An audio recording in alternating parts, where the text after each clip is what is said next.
नमस्कार दोस्तों, कैसे हो आप सब। मेरा नाम है विजय कुमार और आप देख रहे हैं कॉमिक्स पिटारा चैनल को। दोस्तों, अगर आप इस चैनल पर नए हैं, अभी तक हमारे चैनल को सब्सक्राइब नहीं किया तो प्लीज़ हमारे चैनल को सब्सक्राइब कर दें और साथ में लगे बेल आइकन को जरूर प्रेस कर देना। तो चलिए बाकीलाल की शानदार कॉमिक्स को शुरू करते हैं। बाकीलाल और पाताल राक्षस। देख सकते हैं इसका कवर पृष्ठ कुछ इस तरह का है। एक बार राजा विक्रम सिंह के स्वससुर चंदनगढ़ के राजा चंदन सिंह पर उनके पड़ोसी देश के राजा समय सिंह ने आक्रमण कर दिया। मारो मारो, राजा चंदन सिंह विजयी रहे।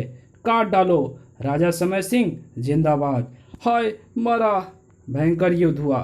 टनाक खनाक, सर, खच, आह। किंतु दोनों ही सेनाओं में हार जीत का फैसला ना हो सका और आपसी संधि के बाद युद्ध समाप्त हो गया। इस युद्ध का प्रभाव ये पड़ा कि राजा चंदन सिंह का खजाना बिल्कुल खाली हो गया।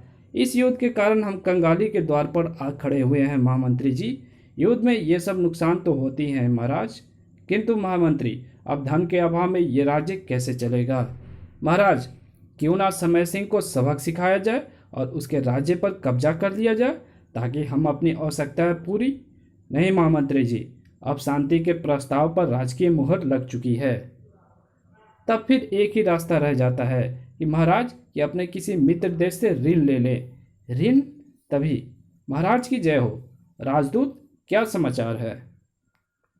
महाराज, विशालगढ़ से रानी स्वर्णलता कल यहाँ पधार रही हैं। क्या हमारी बेटी आ रही है? अगले दिन विशालगढ़ में। रानी, तुम्हारे एवं नन्हे राजकुमार के बिना हम उदास हो जाएंगे। आप बेफिक्र रहें महाराज, मैं शीघ्र ही पिताश्री से मिलकर लौट आऊंगी। अच्छा बाकीलाल, महाराज का ध्यान रखना। आप निश्चिंत रहें महारानी जी। भला किसी की क्या मजाल भला किसी की क्या मजाल कि महाराज पर बुरी नज़र डाले, क्योंकि इस मनुष्य मुच्छर की मौत तो मेरे हाथों लिखी है। इधर कोचवान ने रथ आगे बढ़ाया, उधर बाकीलाल मन ही मन ठहाका लगाकर हंस पड़ा। ही ही ही ही ही, अब आएगा मजा। मैंने रथ का एक पहिया ढीला कर दिया है और एक बिगड़ल घोड़ा भी रथ में लगा दिया है। अब देखता हूँ कैसे बचता है इस राज्य का उत्तराधिकारी। और जब कोई उत्तराधिकारी ही नहीं होगा तो विक्रम सिंह की मौत के बाद मेरा राजा बनना निश्चित ही है। उधर रथ तूफान की गति के साथ चंदननगर की ओर बढ़ रहा था। कोचवान, रथ की गति कुछ कम करो, सैनिक पीछे छूट रहे हैं। महारानी जी, मैं रथ की गति कम नहीं कर सकता, घोड़े बेकाबू हो गए हैं। उफ। रथ रोको कोचवान, अन्यथा भयानक दुर्घटना हो जाएगी। हे भगवान, मैं क्या करूं महारानी जी, घोड़े काबू में नहीं आ रहे हैं। ओह, ये क्या। खटाक। आह। रानी के गिरते ही रथ भीषण तेजी के साथ चट्टान से टकराकर चकनाचूर हो गया। धड़ाक। आई। रानी स्वर्णलता वो दृश्य देखकर कांप उठी। उफ, कोचवान जीवित नहीं बचा। वाह। सैनिक भी पीछे हट गए हैं। आह। अब इस बियावान वन में मैं कहाँ जाऊं, ना जाने मैं कहाँ आ पहुंची हूँ। वाह। चुप हो जाओ मेरे लाल, लेकिन अभी ये मुसीबत की शुरुआत थी। अगर दिन ढलने तक सैनिक मुझे ना ढूंढ पाए तो। हे ईश्वर, मुझे राह दिखा। तभी, अरे ये क्या, इतना विशालकाय पक्षी। रानी स्वर्णलता अभी संभल पाती कि आह क्राए। वाह। वो विशालकाय पक्षी रानी स्वर्णलता को आक्रोश में ले उड़ा। आह। वाह। ठीक उसी पल सैनिक भी रानी स्वर्णलता को ढूंढते हुए वहां पहुंचे। ठहरो, वो देखो। अरे, ये तो महारानी जी का हार लगता है। पीछे टूटा हुआ रथ, यहाँ रानी जी का हार। अवश्य ही महारानी जी किसी संकट में फंस गई हैं। हमें तुरंत चलकर महाराज को सूचित करना होगा। हम में से किसी एक को चंदनगढ़ जाकर वहाँ यह समाचार वहाँ भी दे देना चाहिए। महाराज चंदन सिंह अपनी पुत्री की प्रतीक्षा में अधीर हो रहे होंगे। और फिर जैसे ही यह समाचार राजा विक्रम सिंह तक पहुंचा, क्या, टूटा हुआ रथ और ये हार तो रानी का ही है। टूटा हुआ रथ। हा हा हा हा हा हा।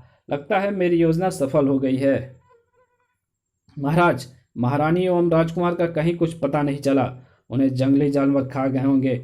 चलो, छुट्टी हुई। नहीं, ऐसा अनर्थ नहीं हो सकता।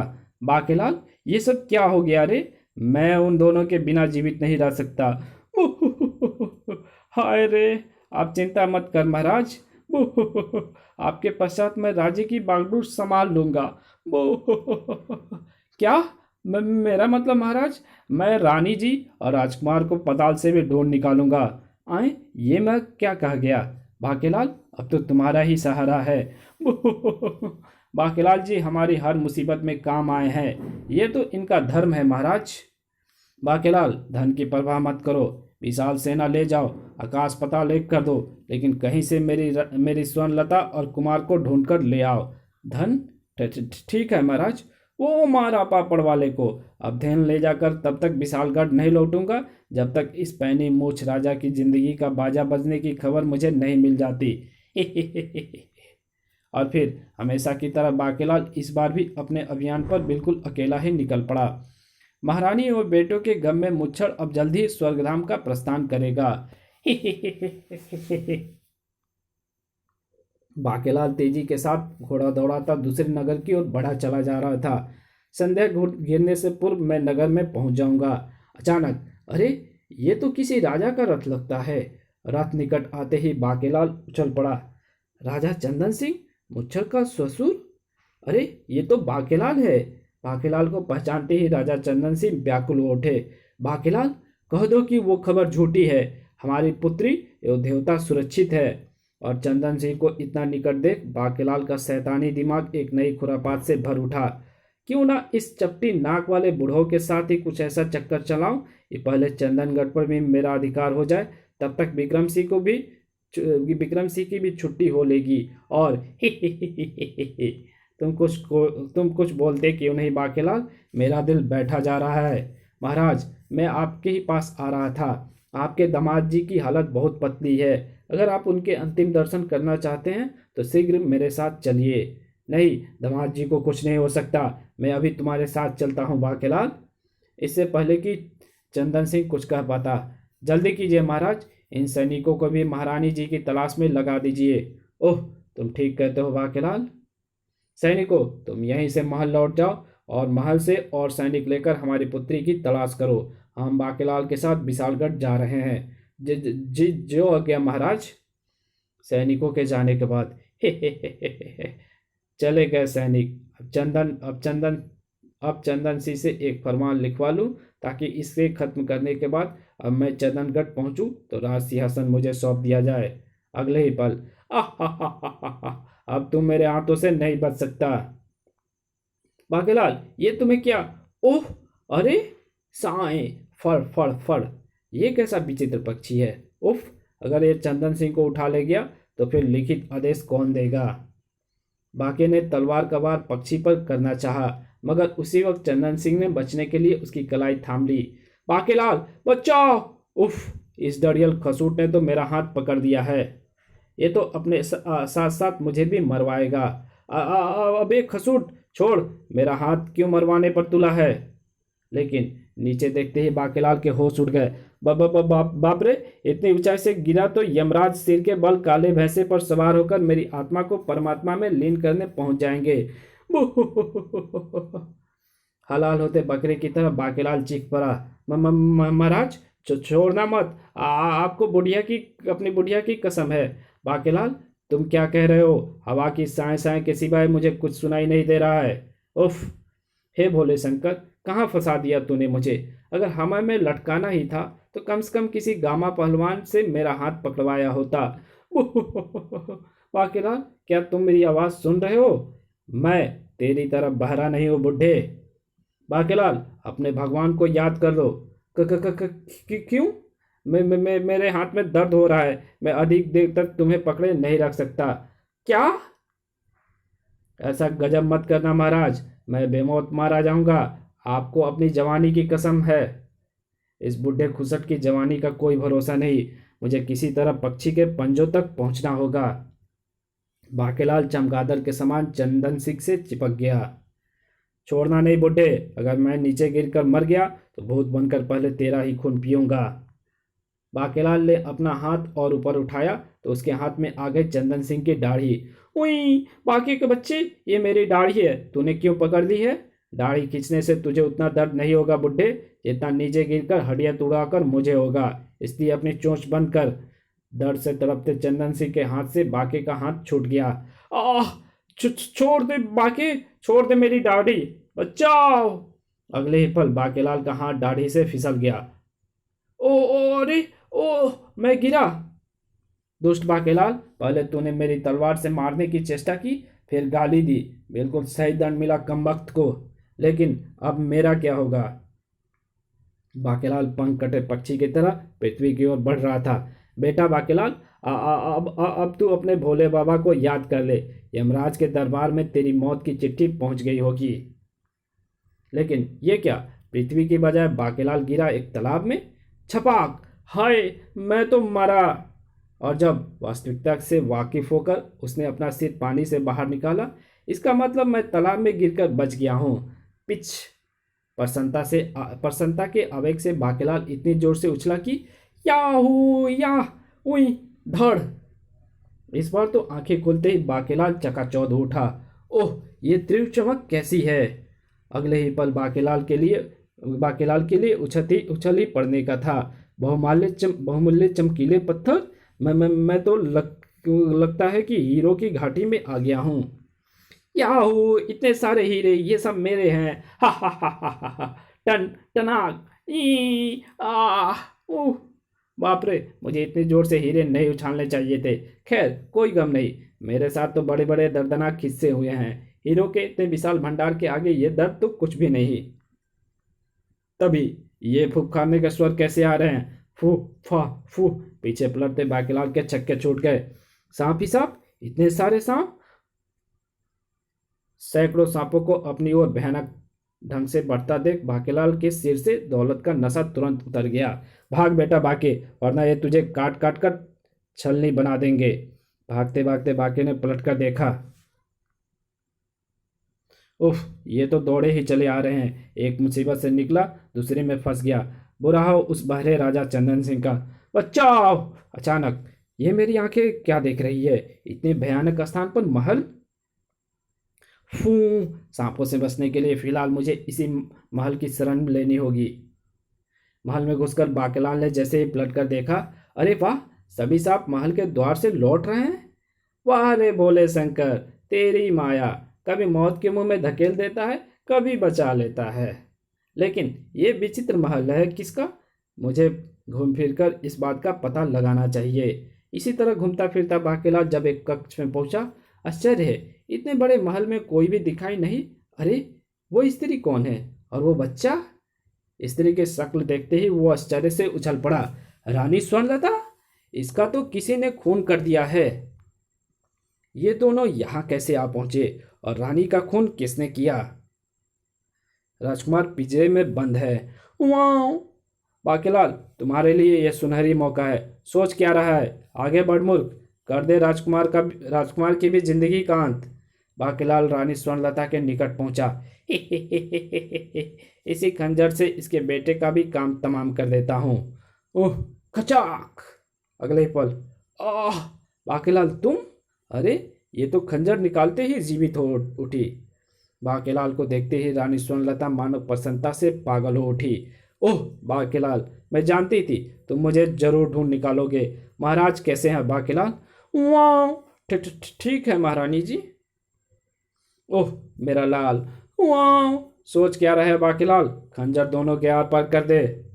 बाकेलाल दबे पांव रानी स्वर्णलता की ओर बढ़ा। तभी, रुक जाओ बाकेलाल, मेरी बेटी पर खंजर का वार करने की चेष्टा की तो मैं तुम्हारे शरीर के 2 टुकड़े कर दूंगा।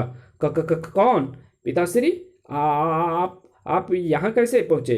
और ये अभी आप क्या कर रहे थे? ये कमबख्त यहाँ कैसे पहुँच गया? मैं ठीक कह रहा हूँ बेटी, इस धूर्त ने मेरे भी प्राण लेने की चेष्टा की थी।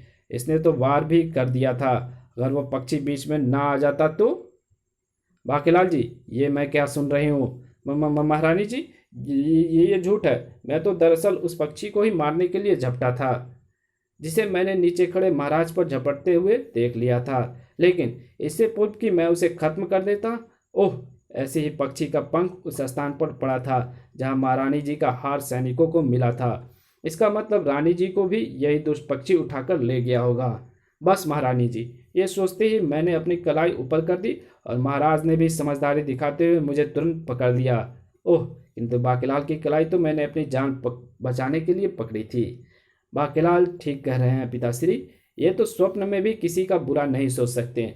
अगर आज ये मेरे सीने से खंजर ना खींच निकालते तो मैं ना जाने कब तक उस दुष्ट पताल राक्षस की कैद में तड़पती रहती। पताल राक्षस?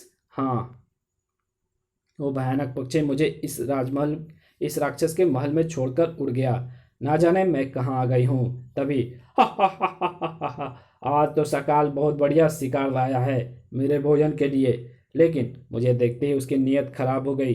बहुत सुंदर है रे तू, घबरा नहीं अप्सरा, मैं तुम्हें मारूंगा नहीं बल्कि तुझे अपनी पत्नी बनाऊंगा और अपनी बेशकीमती हीरो की घाटी भी तेरे नाम कर दूंगा। आह हा हा हा हा हा, खबरदार मुझे छूने की चेष्टा मत करना दुष्ट। मेरे बार बार इनकार करने पर उसे क्रोध आ गया और हा हा हा हा हा, अगर तुम मेरी ना हो सकी तो किसी की भी ना हो सकेगी। ये ले चख मजा इनकार का। आह, जब तक ये खंजर तेरे सीने में रहेगा तुम मृत रहेगी। मैं रोज तुझसे तेरी स्वीकृति लेने आऊंगा। किसी दिन तुम मुझसे विवाह के लिए तैयार हो जाएगी, उसी दिन तुझे इस कष्ट से मुक्ति मिल जाएगी। आह! और आज बाकीलाल ने खंजर मेरे सीने से निकालकर मुझे इस कष्ट से मुक्त कर दिया। फूटी किस्मत, काश मुझे यह सब पता होता तो मैं कभी खंजर बाहर ना निकालता। बाकीलाल, मुझे क्षमा कर दो, तुम्हें पहचानने में मुझसे बहुत बड़ी भूल हुई है। ऐसा कहकर आप मुझे शर्मिंदा कर रहे हैं महाराज। किंतु बाकीलाल, तुम्हें कैसे पता लगा कि खंजर निकालने से पताल राक्षस का जादू हट जाएगा? मर गए, कोई बहाना बनाना पड़ेगा। सूझ सूझ जा तरकीब। वो मैं महारानी जी, जब मैंने आपको मृत एवं राजकुमार को जीवित पिंजरे में देखा तो सोचा भला ऐसा कैसे संयोग हो सकता है।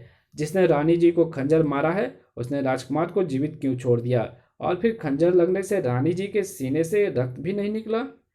फिर क्या था? मुझे इस बात में जरूर कुछ भेद नजर आया। मैंने आपके सीने से खंजर निकाल लिया और आप जीवित हो उठी। वाह वाकई सचमुच तुमसे बड़ा बुद्धिमान व्यक्ति इस संसार में कहीं नहीं होगा। लेकिन पिताश्री, आप यहाँ कैसे पहुंचे? मुझे उस पक्षी ने यहाँ ला पटका था। तभी इतने सारे शिकार मर गए। पिताश्री, बाकीलाल, यही है वो पताल राक्षस, खत्म कर दो इसे। बेटी, मैं इस दुष्ट से युद्ध में मारा जाऊं तो तुम बाकीलाल को हमारे बाद चंदनगढ़ का राजा ऐलान कर देना। सकाल, तुम भी इस युद्ध का मजा लो। तभी चंदन सिंह ने तलवार का वार कर दिया। पताल राक्षस ने चंदन सिंह को दबोच लिया। आह! और फिर धड़ाक! हाय! इधर बाकीलाल का मस्तिष्क तेजी से कुछ सोच रहा था।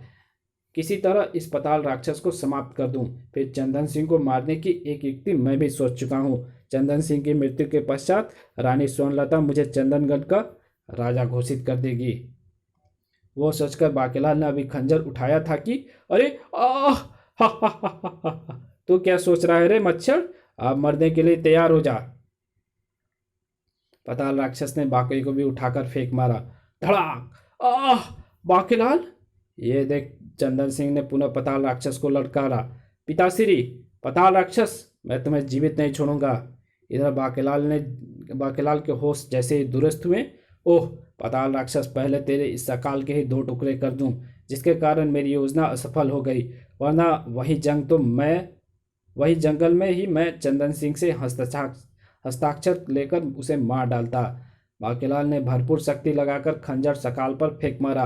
खचाक! क्रांय! इसी के साथ खचाक! बाकीलाल, तुमने तो कमाल कर दिया। ओह बाकीलाल, लगता है इस पक्षी में ही इस राक्षस के प्राण बसे थे जिसे तुमने खत्म कर दिया। लेकिन बाकीलाल, तुम्हें कैसे पता चला कि सकाल को मारने से राक्षस मारा जाएगा? वो महाराज, अभी अभी स्वयं भगवान शंकर ने मुझे यह रहस्य बताया था। और आप तो जानती ही हैं महारानी जी कि भगवान शंकर की मुझ पर कितनी कृपा है। वाह बाकी! किंतु अब हमें शीघ्र ही यहाँ से विशालगढ़ चलना चाहिए। वहाँ महाराज विक्रम सिंह हमारी चिंता में घुले जा रहे होंगे। ठहरिए महाराज, लगे हाथों मैं हीरो की घाटी वाले उस विशाल खजाने को भी प्राप्त कर लेना चाहता हूँ। हीरो की घाटी खजाना? बाकीलाल ने दोनों को हीरे निकालकर चंदन सिंह को दिखाए। हाँ महाराज, ये देखिए, ये हीरे उसी घाटी से मैंने उठाए थे। हाँ बाकीलाल, पाताल राक्षसों ने मुझसे भी हीरो की घाटी का जिक्र किया था। ओह, अगर एक खजाना मुझे मिल गया तो मेरी खोई हुई प्रतिष्ठा मुझे वापस मिल जाएगी। मुझे वहां ले चलो बाकेलाल। क्षमा करें महाराज, मैं आपको वहां तक पहुंचाने का रास्ता तो बता सकता हूँ, किंतु महारानी जी और राजकुमार को अकेला छोड़कर आपके साथ नहीं जा सकता। ठीक है, तो मुझे रास्ता ही बता दो, खजाना मैं स्वयं ले आऊँगा। तो ठीक है महाराज, सुनिए। बाकीलाल ने रास्ता बता दिया और रास्ते के विषय में जानकारी लेकर चंदन सिंह शीघ्रता के साथ बाहर की ओर भागा। वाह, इतने बड़े बड़े हीरो से तो मेरे राज्य की काया ही पलट जाएगी। बच्चू, हीरो की रक्षा कर रहे उन भयानक सर्पों से बच गया तो खजाना तेरा। चंदन सिंह को निकले थोड़ी ही देर हुई थी कि अरे बाकेलाल जी, वो रहे सैनिक। महारानी जी और राजकुमार भी कुशल हैं। बाकेलाल जी ने राक्षस को मारकर रानी जी एवं राजकुमार की जान बचाई है। वाह, बोलो बाकेलाल जी की जय जय। ये मनुष्य यहाँ कहाँ से आ पहुँचे? सैनिकों, आप सब लोग यहाँ कैसे पहुँचे? महारानी जी, आपकी तलाश में महाराज ने एक महायज्ञ करवाया था। यज्ञ के पश्चात राजगुरु ने इस महल का पता पा लिया और हमने पूरी सेना के साथ महल को घेर लिया। तभी बाकेलाल, वहाँ तो बहुत सारा खजाना अभी और पड़ा है। मुझसे जितना बन सका मैं उठा लाया। ये तो जीवित लौट आया, लेकिन वे सब कहाँ गए? और फिर सैनिकों को देखते ही राजा चंदन सिंह ने बाकी का खजाना लाने का आदेश दे दिया। सैनिकों के जाते ही बाकेलाल, एक बात समझ में नहीं आई। विशाल खजाने के भंडार के साथ साथ मैंने वहाँ सैकड़ों सांपों की सिरकटी लाशें भी पड़ी देखी है। इसका क्या रहस्य हो सकता है? इसका रहस्य मेरी फूटी किस्मत के सिवा और क्या हो सकता है? आह, अब मैं समझ गया कि राक्षस के मरते ही हीरो की घाटी के रक्षक वे सब भी मारे गए होंगे। किंतु प्रत्यक्ष वो बोला, महाराज, जब मैं हीरो की घाटी पहुंचा तो उन सर्पों ने मुझ पर आक्रमण कर दिया और मैंने ही उन सर्पों को मार काट डाला था। वाह, तुम तो पूरे जादूगर भी हो बाकेलाल। फिर आधे खजाने को चंदनगढ़ और आधे को विशालगढ़ पहुंचा दिया गया। राजा विक्रम सिंह ने जैसे ही बाकेलाल की सफलता के विषय में सुना, बाकेलाल, मेरा प्यारा बाकेलाल, मैं तो अंतिम सांसें गिन रहा था। तुम्हारी सफलता के विषय में सुनकर मेरी सांसें लौट आई। तुम महान हो बाकेलाल। पुछ पुछ। मैं बाकेलाल को हीरो की घाटी के 2 हीरे इनाम में देने की घोषणा करता हूँ।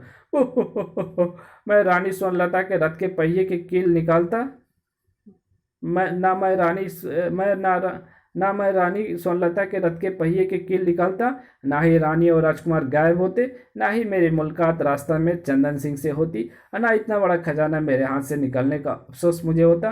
पर हाय रे मेरी फूटी किस्मत, मिला क्या? 2 हीरे और इस मनहूस की बदबूदार पप्पी। छी छी। इसी के साथ ये कहानी समाप्त होती है। मिलेंगे एक और नए कॉमिक्स में, तब तक के लिए बाय। हंसते रहिए, मुस्कुराते रहिए। ओके, और अपना प्यार मुझ पर बनाए रखें।